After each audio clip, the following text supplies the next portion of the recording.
Hey everybody, this is Miss Shirley and Miss Guffee, and we teach first grade, and we are going to be reading chapters 43, 44, and 45. Enjoy. Chapter 43, Something Was Wrong. That night, with the rain came the wind, powerful gusts howling through the trees. Twice, Louis checked on Winslow to be sure he was secure and dry in his shelter.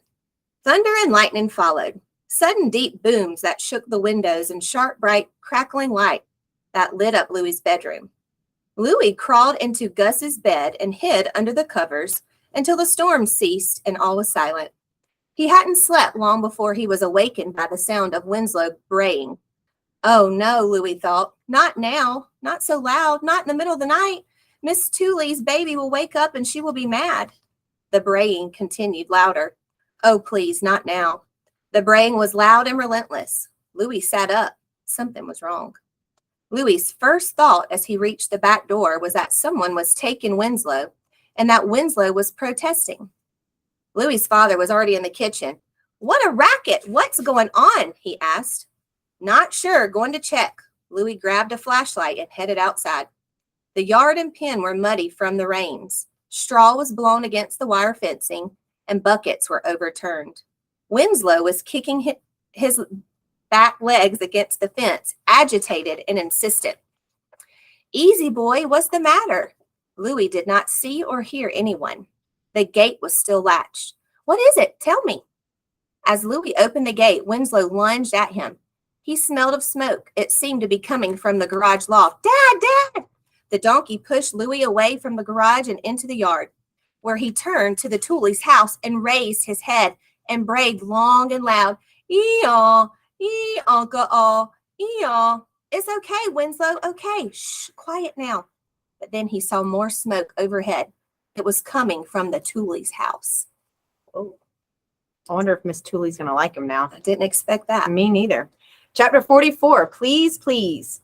As Winslow continued to bray, Louis banged on the Tooley's back door. Overhead, the smoke increased, spewing from a hole in the Tooley's roof and from their attic window. Then Louis heard the baby wail and saw lights go on upstairs and then downstairs. And at last, Mrs. Tooley burst out of the back door carrying the blanket-wrapped baby. Winslow insisted on nudging the blanket, murmuring in a small voice what sounded like, "Please, please." A flurry of sirens announced the arrival of fire trucks, and within minutes, the house was surrounded by firemen and ladders and hoses and water spraying through the air, lit up by streetlights in a yellow glow as water arced toward the Tooley's roof and Louis's garage. Louis's parents and Mac and his family and dozens of other neighbors gathered nearby. The storm, the lightning, must have hit the roof. Lucky you got out. How did you? When did you? Nora came running up the street, clad in rumpled pajamas and a sweatshirt. I knew it, she shouted. I knew something was wrong. She put her forehead right up against Louis's. You okay? When he nodded, she turned immediately to Winslow, wrapping her arms around his neck. She said the same to him. You okay? Mrs. Tooley was still clutching her baby tightly, and Winslow was still at her side, nudging her baby bundle. You, Mrs. Tooley said to Winslow, you noisy thing, you saved us. Chapter 45, Boom, Boom.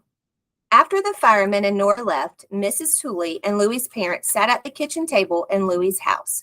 Mrs. Tooley was weepy and dazed. Louis, do you mind checking on Boom Boom? Boom Boom? The baby. Boom Boom. That's his name? Nickname, Mother said. He's in your room. Mrs. Tooley can sleep there too. You can sleep downstairs tonight, okay? Louis tiptoed into his room, wary of waking the baby, who was asleep in a portable crib that had been placed between Louis's bed and Gus's. Boom Boom had chubby cheeks and long eyelashes, and on his head, a tangled curly blob of black hair that looked like a burnt cauliflower had exploded there. One tiny hand clutched a corner of the yellow blanket to his chin, and the thumb of the other hand was snug in his mouth. You are the cause of all that loud crying? Louis thought. Louis lightly placed his hand on the baby to make sure he was breathing. He could feel the baby's warmth and the gentle rise and fall of his chest.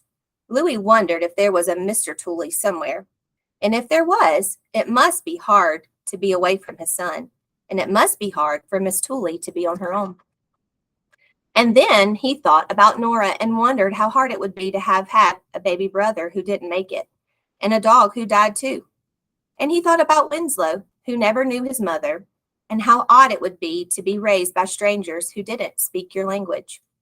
Boom Boom awoke, caught sight of Louie, and launched into a full-blown howl.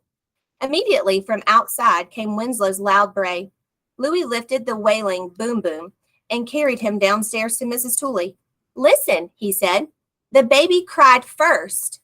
Then Winslow started braying. Get it? Everyone looked puzzled. Winslow is a protector. He is braying because the baby is crying. Winslow is alerting people. Alerting people? Mrs. Tooley asked. He's saying the baby needs help. Protect the baby. Interesting. We hope you enjoyed it.